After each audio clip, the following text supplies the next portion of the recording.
एक बड़ा अपडेट आपको बता दें, झारखंड की सभी 81 सीटों के रुझान सामने आ चुके हैं। इलेक्शन कमीशन के मुताबिक यहां पर स्पष्ट हो चुकी है स्थिति सीटों के रुझान में। यहां पर इंडिया गठबंधन जेएमएम के साथ जो है कांग्रेस आरजेडी सीटों पर आगे है, यानी इन्होंने बहुमत का आंकड़ा पार कर लिया है। एनडीए यहां 30 सीटों पर है, बीजेपी 27 है और एसयू यहां पर 2 सीटें हैं और 1 सीट जो है वो जेडीयू के खाते में जाती हुई नजर आ रही है। तो ऐसे में 30 का आंकड़ा है। और ये बड़ी खबर सामने आ रही है, बड़ी खबर सामने आ रही है लक्ष्मी।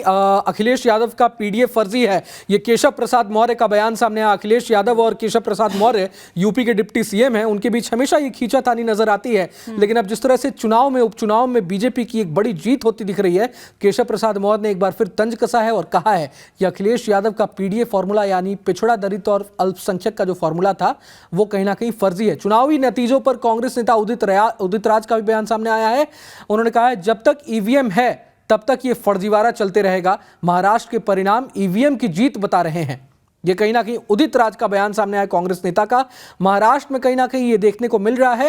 उन्होंने कहा है जब तक ईवीएम है तब तक चुनाव निष्पक्ष नहीं। तो आखिर विपक्ष हर बार लक्ष्मी ईवीएम पर ही सवाल क्यों उठाता है? हरियाणा में भी हमने देखा, तो हरियाणा में भी आपसी गुटबाजी के चलते कांग्रेस को एक बहुत बड़ा नुकसान हुआ, लेकिन हर बार ईवीएम पर सवाल उठा रहा है विपक्ष। ये क्या कैसे देखती है? निश्चित तौर पर देखिए, ये कहा जाता है जो जीतता है वो बहुत इजीली आंकड़ों को एक्सेप्ट कर लेता है और जो हारता है उसके लिए पहचाना थोड़ा मुश्किल होता है। लेकिन अब आंकड़े ये हैं और लोकतांत्रिक तरीके से चुनाव प्रक्रिया आगे बढ़ती है, सब कुछ निगरानी। उत्कर्ष इस वक्त हमारे साथ जुड़ रहे हैं। उत्कर्ष, स्थिति स्पष्ट हो चुकी है और जरा झारखंड की स्थिति स्पष्ट हुई है, जरा बिहार की जिन 4 सीटों पर उपचुनाव हुए उनके भी जरा बताइएगा कि क्या कुछ नतीजे अब तक रहे हैं। उत्कर्ष।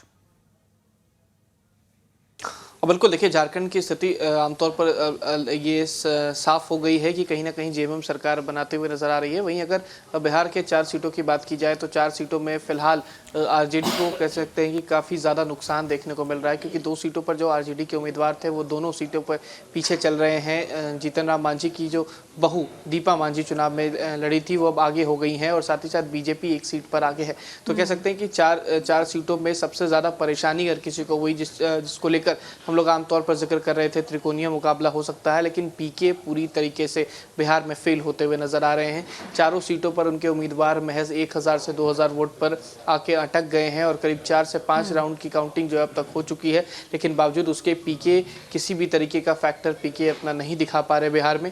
वहीं अगर एनडीए की बात की जाए तो एनडीए की 3 से 2 सीटें जो हैं 4 में से वो बनती हुई नजर आ रही हैं, जिसमें एक जेडीयू की और एक अगर बात की जाए तो फिलहाल अभी जीतन राम मांझी की सीट है। वहीं 2 सीटों में 1 सीट बीएसपी की सबसे ज़्यादा अब आगे नजर आ रही है। बीएसपी के उम्मीदवार जो हैं वो रामगढ़ से आगे नजर आ रहे हैं, करीब 3000 कुछ वोटों से अभी आगे हैं और 5 राउंड कंप्लीट हो चुके हैं। तो अगर बाई इलेक्शंस में अगर 3000 वोटों का मार्जिन रहता है तो आमतौर पर इसे कम करना बहुत मुश्किल हो जाती है। तो मायावती के लिए कह सकते हैं कि एक अच्छी खबर हो सकती है। बिहार में बाई इलेक्शन में बीएसपी अगर आगे निकलती है तो एक फायदा जरूर मायावती को हो सकता है। इसके अलावा अगर 3 सीटों की और समीकरण की बात की जाए तो जीतन राम मांझी की सीट यानी कि इमामगंज की सीट जो है वो उनकी बहू जो है जीतती हुई नजर आ रही हैं। वहीं जेडीयू की अगर बात की जाए तो इमामगंज के बाद अगर बेलागंज और तरारी की बात की जाए तो तरारी में फिलहाल बीजेपी आगे है और बेलागंज में जेडीयू आगे चल रही है। तो एनडीए की 3 सीट और 1 सीट बीएसपी की आती नजर आ रही है। इस बार आरजेडी या महागठबंधन की बात करें तो खाता खुलता हुआ नजर नहीं आ रहा है। तो कहीं ना कहीं परेशानी का सबक आरजेडी और